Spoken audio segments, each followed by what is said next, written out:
I'm actually terrified for the results of this video, so that's great.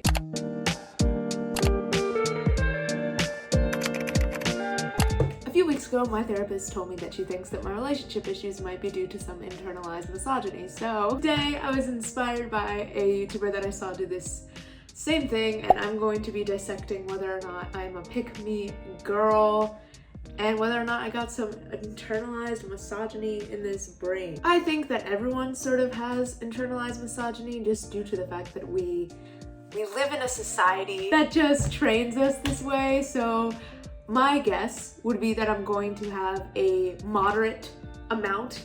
This is sad because, you know, I love the girls. I love being a woman. We're so cool and smart and I'm obsessed with us. So it just sucks knowing that in my subconscious, I have negative thoughts about girls. It's a depressing thing, but let's talk about it anyway. I have a list here of the pick-me girl signs, the diagnosis, symptoms, and we're just gonna go through, talk about them. Number 1, you find yourself talking to the guys more often because they seem to be having more important and less trivial conversations. Do I find myself talking to the guys more often? Probably.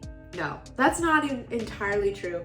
If I'm in a group setting, I would say the majority of the time I'm going to gravitate towards having a conversation with a girl, but I do feel like I'm more likely to have more serious conversations with men. I feel like that might just be because a lot of the more like surface level stuff I'm not really going to be able to relate to a guy on. Like, I can't talk to a guy about like clothes and stuff in the same way I can talk to women, but do I think that they're more frequently having deeper conversations? No. I also just get more intimidated by females in general, I think. That's something I probably have to sort out with myself. It probably comes from some sort of insecurity thing, which I don't know what that means, but it doesn't sound great. Don't watch female athletes because they aren't as good as the men. Well, I just don't watch sports in general. Skip right over that one. Write male characters because they feel more powerful and more interesting. This is actually relevant to me because I do a fair bit of writing, and I do generally gravitate towards writing male characters. My logic for why I find them maybe more interesting to write is because they are the gender that I'm attracted to. Therefore, they like sort of intrigue me or have more like, not appeal, but like, yeah, maybe more appeal to me. Is that something that I need to dissect? I don't know. Should I be concerned about that? It's also difficult because there is this element of attraction where I'm like, is some of this just because I am attracted to guys and therefore am drawn to them in a different way? Like, or is it internalized misogyny? Hard to say. My subconscious knows, but I don't. Cringe when you see pink things because you just don't like that color.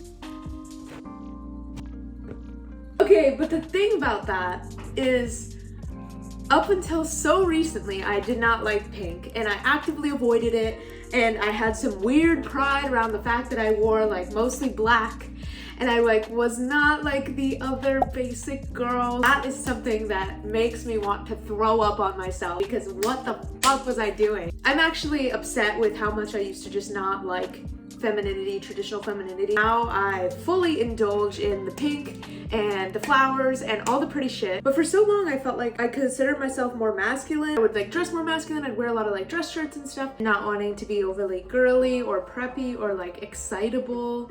Like liking that I have like a deeper voice. I thought that that was just my style, but I think what it more was, I felt like I couldn't pull off feminine clothes, feminine energy, so I gravitated towards masculine because I was insecure, and then trashed that femininity because I felt like I couldn't have it. Does that make sense? That is something that I hate, actively hate about past me, and that I think I'm working on. We're making some progress. Love pink. Pink is a pretty ass color, and now it's probably one of my favorites. Laugh at jokes about dumb blondes. This is another one where I will say that I used to actively dump on blondes, also probably an insecurity thing because I felt like a lot of guys would talk about how they liked blondes. As an active brunette at the moment, would feel some type of way about that. I do think I'm getting better. Do I occasionally slip into that old insecurity? Like, yeah, and it's not something I'm proud of. We are working on it. I was also blonde for a short period of time, which I do think kind of helped me with that complex. Although me as a blonde, just not a vibe. Ever use the term girly or like a girl as an insult? Girly, not so much, but definitely basic was, and still sometimes is, a go-to insult that I do think has misogyny in it. Just calling them too normal, too like mainstream. I feel like it's very similar energy to like trash and girliness. I also used to trash like preppy style a lot on girls. It's again sort of associated with the basicness. I feel like all the dumping that people did on Visco girls is that same energy of just like hating on girls for existing for no reason. Again, a thing of insecurity of like, oh, I probably couldn't pull that off, so I'm gonna dump on it, which we don't like that. Felt competitive with another woman because she looks better than you do. Of course, like, I feel like that's just so natural though. I am certain the same thing happens with guys. Again, something that I'm working on because it's never a competition. I think it's a real achievement when you keep up with the guys. I'm trying to think of a context when I would be trying to keep up with the guys. Like, does that mean like in sports or drinking or... Yeah, there's probably a little bit in there subconsciously. Again, none of this is conscious choices. These are all things that I think I do by accident without realizing. And now we're realizing just how many of them I do. I actually feel like I have at least somewhat agreed with a lot of these statements, or at least I have acknowledged that I've done these things in the past, and that sort of creeps me out. Like, I don't like how few of these I'm just like, nah. Asked when a married woman you know is going to start having children. Yeah, that's a no from me. I can guarantee I've never done that. In terms of like marriage and children, I think I'm pretty far removed from the misogynistic expectations. Like, I don't even know if I want to have kids. I generally would prefer to have children later, so I would never like put pressure on someone who gets married to have kids. If anything, I would maybe encourage them to wait.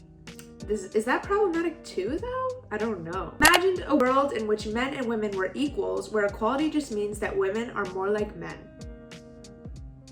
Am I guilty of this? I think this sort of goes back to me like sort of demonizing femininity and having a hard time not doing that. I generally gravitate towards more like strong, independent traits that are generally associated with masculinity. Maybe there is a part of me that still sees like softness and nurturingness as like being a pushover or weakness. Is that toxic? I literally have no idea. It's the fact that I'm not able to acknowledge and appreciate femininity as its own thing potentially toxic. Like, I just sort of feel like I do sort of think the ideal would be everyone being the same in a way, but then is that not like honoring femininity? I don't know, bro. I just don't know. Evaluated a woman based on her family and her children rather than solely based on her professional skills or contributions to society. And I'm gonna go with a no on this one. To a fault, I care more about people's like skills and talents and what they're doing with their lives more so than their family life. Like, I just don't really see family life as an overly important sign of success. Maybe that's not great though. Obviously being a parent is like a valid and important thing, and I think that it wouldn't hurt me to value that more. So I really have like a mixed bag here. I think that there's some shit that I've made significant progress on, and there's some shit that I probably still am subconsciously not on the right page with. The last couple ones really tripped me out because I had to think like more deeply about my idea of success and what like an ideal woman would be in my brain. I'm trying to open myself up more to like softness and femininity, and it's just doesn't come super naturally to me. The moral of the story is we all have shit to work through. Even if you don't think you do, you probably do. Hope you guys have a good day. I'm gonna go finish this matcha latte and I will catch you in the next video. Peace. Go check yourself before you wreck yourself, bro.